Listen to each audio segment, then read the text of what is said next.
So now that the paint booth is moved, and before I build the new mezzanine, I want to recoat the floor where the mezzanine is going to be built. Now I currently have a very nice epoxy coating throughout my entire shop, but I need to coat this area for a couple reasons. Number one, this is where a garage door used to be, and the garage door that I had framed in my other video that you saw here. The garage door had the concrete pitched to let the water flow out.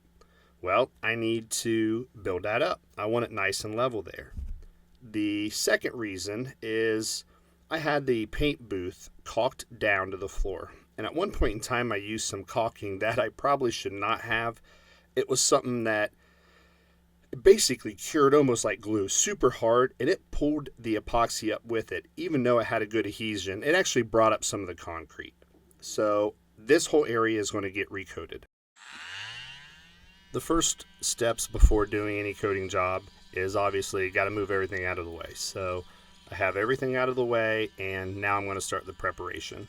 I used my oscillating tool to start to peel up anything that was sticking to the floor.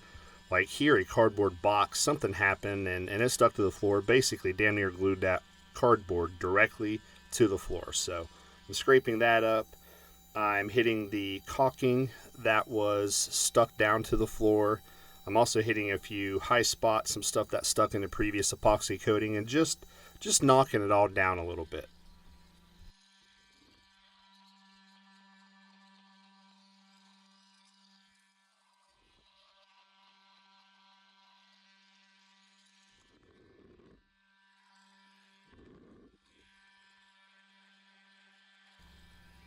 Now right about here, right underneath that treated lumber there is the slope where the garage door used to be. So, and right there is where the garage door track hits. So it's pretty bumpy, and like I said, it slopes. So that area is going to get a thicker coating of epoxy to actually build it up.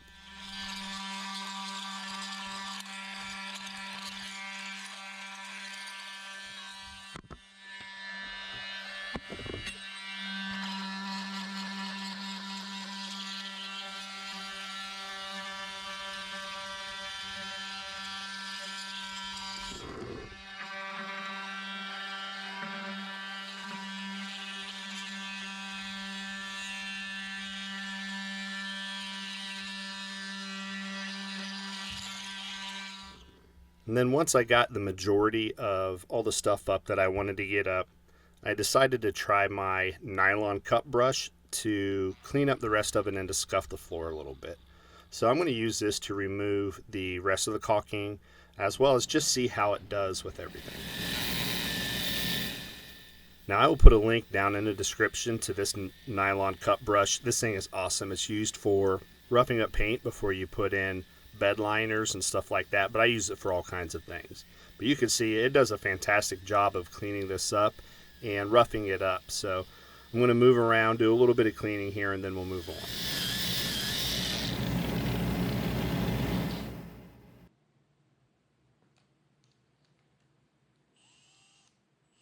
I really need to clean this epoxy good. So what I've decided to do is use one of these brushes that I bought a kit. Once again, I'll put this down in the description as well, a link so you can buy it.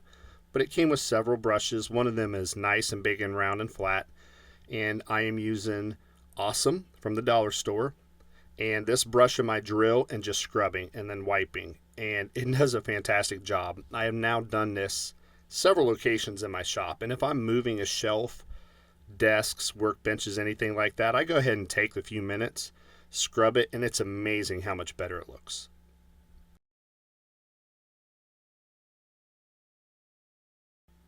I mean, you can already see a night and day difference in what it looks like just having the normal griminess of being a shop floor, you know, walking across it, dirt landing on it from grinding or sanding or, you know, all the dirt that's in the air compared to what it looks like after I clean it. It is a huge difference.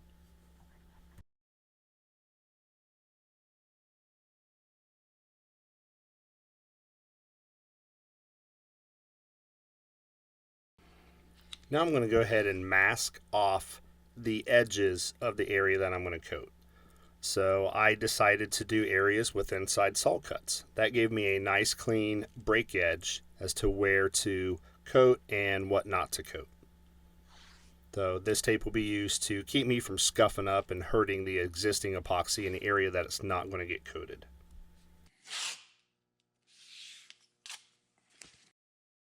Then once I get it all taped off, then I'm going to go to town with my nylon cut brush, and I'm just going to use it to remove all of the stuff that needs to come off of the epoxy. I'm not using it to really scuff the epoxy itself, although it would do a good job of that. I'm using it to remove basically the caulking that you can see there. That's the outlines. So I'm removing the caulking that I used to have underneath my 2x6 trim boards there, and that cardboard out stuck to the ground, everything like that.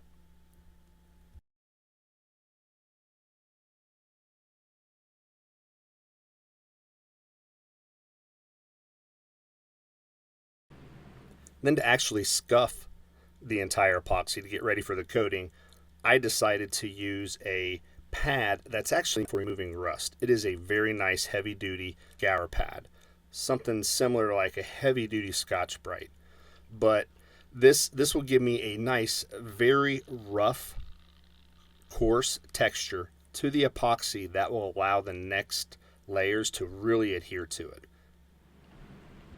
Because doing multiple layers of anything, whether it be epoxy or paint, it's always important to have that next layer adhere to the previous, right? So if you're doing like multiple coats of paint and they have it cured, it's not a big deal. It just sticks to the previous coat.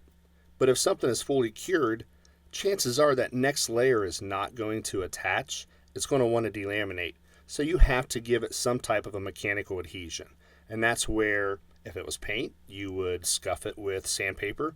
Or here, I'm using this super harsh rust removing pad to just lightly go flat over the entire area and scuff up this epoxy. That way the next layer will adhere to it. Then another thing I'm doing as I'm going here is I'm sweeping it up. I'm obviously creating a lot of dust. I have my fan there with a filter on it that's trying to suck up a lot of dust. I'm wearing a face mask, respirator, and I'm using my shop vac and just trying to keep it as dust free as possible. It's not perfect, but just trying to suck it up as I go. If you've ever taken a look at your saw cracks, your controlled cuts in your concrete, you'll see they just get filled with all types of crap over the years, right? So I'm using basically a paint scraper type putty knife thing and just dragging it out, sucking it out, trying to clean it up a little bit so I'm not epoxying all of that garbage in there. I'm not worried about making it super clean. I'm just trying to get all of that stuff out of there so it's not the same surface as the concrete.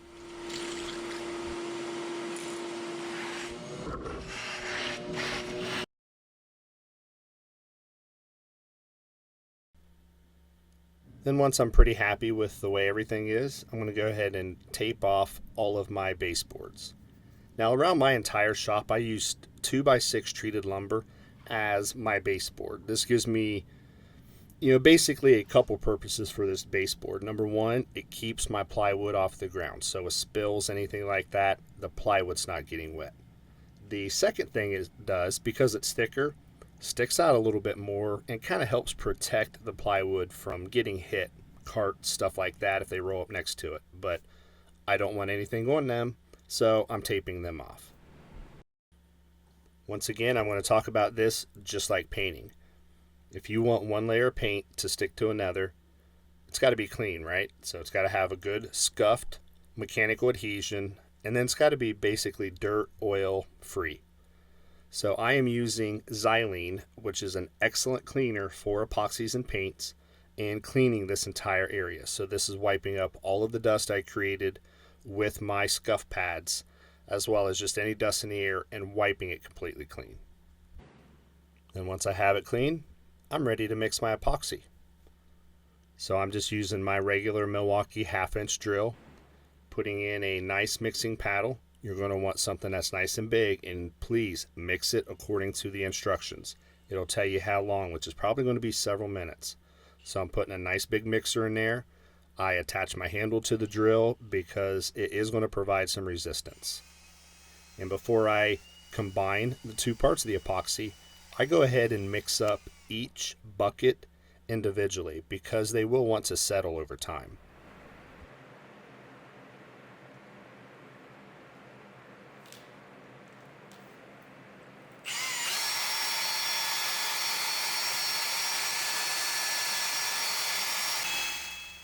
Then once I get both components mixed individually, then I'm going to go ahead and add one to the other.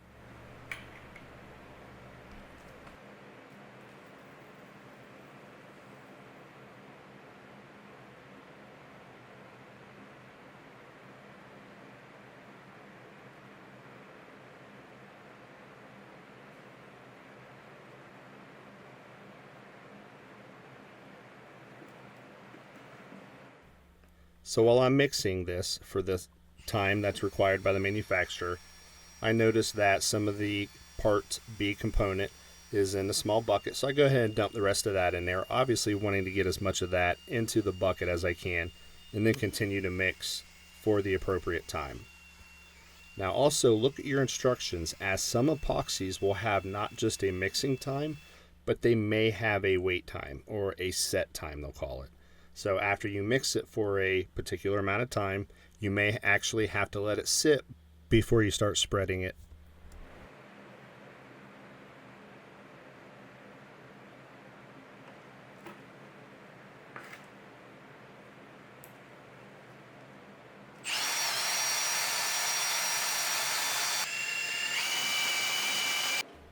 Because I have that lower area where the garage door used to be and the concrete angled out, had a slope outside, I'm going to pour some epoxy in those areas first.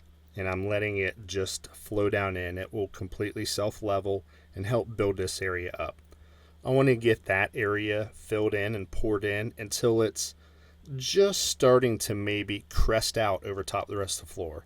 And then that's how I know I will have just enough epoxy in that area.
Before I start rolling out epoxy, I'm going to go around and I'm actually going to edge everything. So I just have a little 2-inch or 3-inch chip brush, just a disposable brush, and I'm just on my hands and knees working my way around, just edging all the way up to the tape, because I know the roller's not going to get all the way up against the edges. So once again, just like painting, you're going to use a brush and edge it, just trim it out, and then go back in and get the main areas with the roller.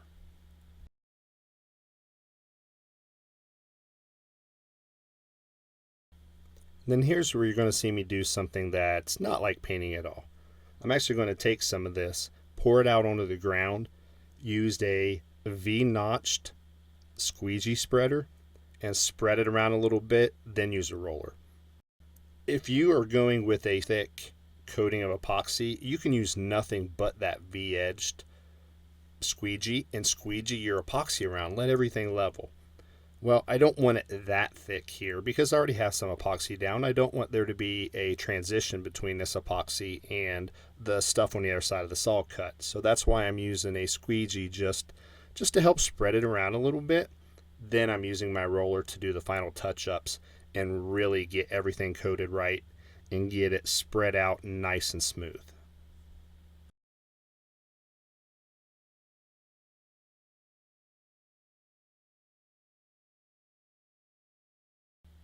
And then here's a nice little hack for you when dealing with epoxy. All epoxy wants to gas out and will create bubbles as it cures. Here I have my MAP gas torch taped to the end of a painting pole, and I am not aiming that flame directly down on it. I just have it more horizontal, and I'm just using that to blow the hot air across it and break these bubbles. That way I don't have any of those that harden and cure on top of the surface.